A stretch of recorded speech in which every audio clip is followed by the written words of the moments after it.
الحمد للہ وکفی والصلاة والسلام علی عبادہ الذین اصطفی اما بعد فاعوذ باللہ من الشیطان الرجیم بسم اللہ الرحمن الرحیم وقلنا یا آدم اسکن انت وزوجک الجنہ، اور ہم نے کہا کہ اے آدم رہو تم اور تمہاری بیوی جنت میں۔ اب یہ جنت کون سی ہے؟ اکثر حضرات کے نام کر کے نزدیک یہ جنت کہیں آسمان ہی میں تھی، آسمان ہی میں حضرت آدم کی تخلیق ہوئی۔ البتہ یہ سب مانتے ہیں کہ ایک وہ جنت الفردوس جو ہے جس میں جانے کے بعد پھر واپس نکلنے کا کوئی امکان نہیں، یہ وہ جنت نہیں ہے جس میں کہ آخرت میں لوگوں کو جا کر داخل ہونا ہے، اس میں داخل ہونے والے کے نکلنے کا کوئی امکان نہیں۔ ایک رائے یہ بھی ہے، میرا رجحان اس رائے کی طرف ہے، تخلیق آدم اسی زمین پر ہوئی ہے۔ وہ جن مراحل سے گزری ہے تخلیق، وہ ایک علیحدہ مسئلہ ہے۔ بائیولوجی اور وحی دونوں اس پر متفق ہیں کہ مٹی سے، کرسٹ آف دی ارتھ سے انسان بنا ہے، اس پر اتفاق ہے، قرآن کا بھی اور بائیولوجی کا بھی، جدید علم الحیوانات کا بھی، علم الحیات کا۔ سٹیجز کیا ہیں اس میں اختلاف ہو سکتا ہے، اس کو چھوڑ دیجئے، وہ اس وقت کا بحث نہیں۔ یہی کسی اونچے مقام پر کوئی سرسبز و شاداب علاقہ تھا جہاں حضرت آدم کو رکھا گیا، کہ جہاں ہر طرح کے میوے تھے، ہر شے، لا تظمأ فیہا ولا تضحیٰ، نہ اس میں بھوک لگے گی نہ دھوپ تمہیں ستائے گی، ہر طرح کی چیز تمہیں فراہم ہے۔ وہاں رکھے گئے ہیں صرف ایک ڈیمانسٹریشن کے لیے، کہ انہیں نظر آ جائے کہ شیطان میرا دشمن ہے، وہ مجھے ورغلائے گا، طرح طرح سے میرے اندر وسوسہ اندازی کرے گا، میرے اور میری اولاد کے، صرف ایک ڈیمانسٹریشن۔ اس کی مثال یوں سمجھیے کہ سلیکشن تو ہو گیا، سی ایس پی گریڈ میں کوئی شخص آ گیا ہے، لیکن اب وہ سول سروس اکیڈمی میں رکھا جا رہا ہے۔ تو یہ کوئی اکیڈمی ہو سکتا ہے اسی زمین پر ہو، صرف بتانا یہ تھا کہ تمہیں معلوم ہو جائے کہ یہ شیطان تمہارا دشمن ہے۔ اس لیے کہ اس میں جو ایک لفظ حبوط کا آ رہا ہے، وہ حبوط صرف ایک ہی معنی میں نہیں ہوتا، دوسری معنی میں بھی ہے۔ واللہ عالم، یہ چیزیں پھر متشابہات میں رہیں گی، اس لیے ان کے بارے میں کوئی ایک رائے دوسری رائے، اس کے لیے ذہن سے، عقل سے بات کر کے ایک یا دوسری رائے اختیار کر سکتے ہیں۔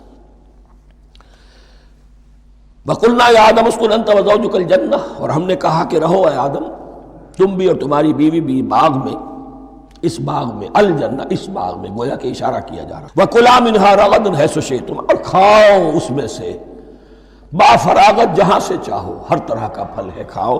وَلَا تَقْرَبَا هَٰذِهِ الشَّجَرَةَ، یہاں پہ اس درخت کا نام نہیں دیا گیا، اشارہ اس درخت کے قریب مت جانا۔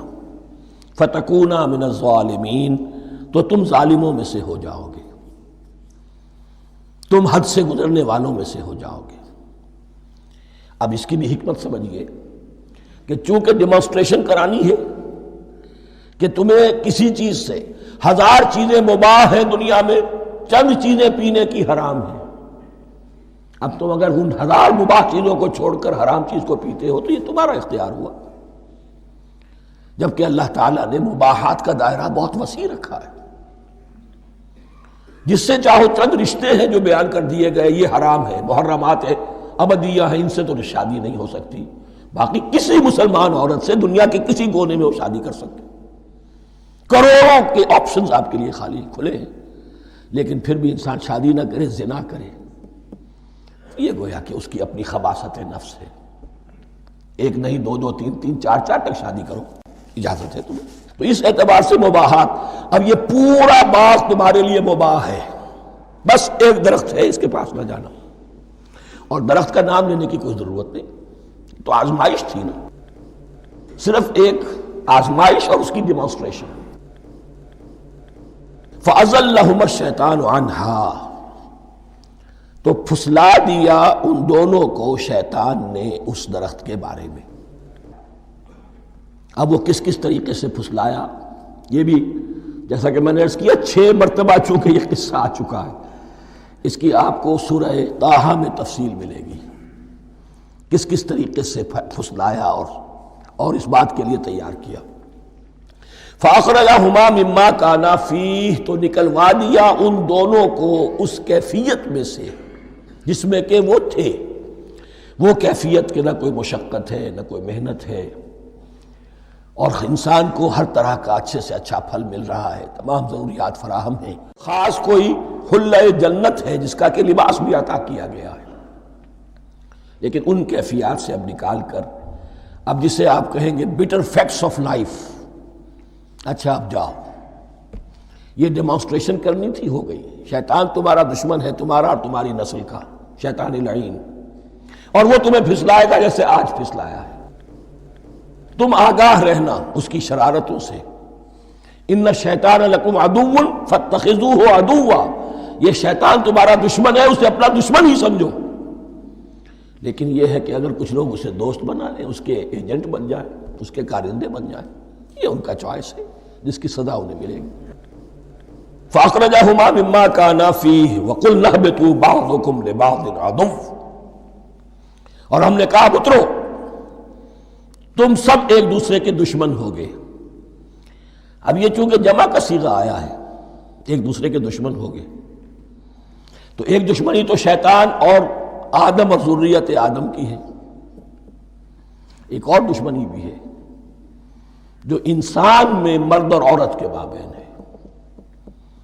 عورت بھی پھسلاتی ہے، غلط راستے پر ڈالتی ہے، مرد عورتوں کو گمراہ کرتے ہیں، عورتیں مردوں کو گمراہ کرتی ہیں۔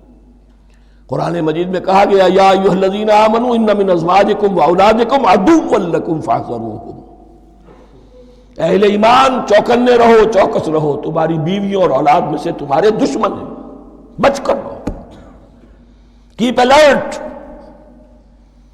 کہیں ان کی محبت تمہیں راہ حق سے منحرف نہ کر دے۔ تم ایک اچھا کام کرنا چاہتے ہو، بیوی رکاوٹ بن گئی، بیوی کو اچھا کام کرنا چاہتی، شوہر رکاوٹ بن گیا، تو یہ محبت نہیں ہے، یہ عداوت ہے۔ اس حوالے سے بعضکم لبعض عدو ولکم فی الارض مستقر ومتاع الی حین، اور تمہارے لیے اب زمین میں مستقر ہے، جائے قیام ہے، اور متاع ہے، ضرورت کی چیزیں ہیں، ہم نے فراہم کر دی ہیں، الی حین، لیکن ایک وقت معین تک کے لیے، یہ ابدی نہیں ہے، ایک وقت آئے گا یہ بساط ہم لپیٹ دیں گے۔ یوم نطوی السماء کطی السجل للکتب، جس دن کہ ہم تمام فضاؤں کو اور تمام خلاؤں کو، تمام آسمانوں کو اس طرح لپیٹ لیں گے جیسے کتابوں کا طومار لپیٹ لیا جاتا ہے۔ ایک وقت آئے گا، یہ تخلیق الی اجل مسمى ہے، الی حین ہے۔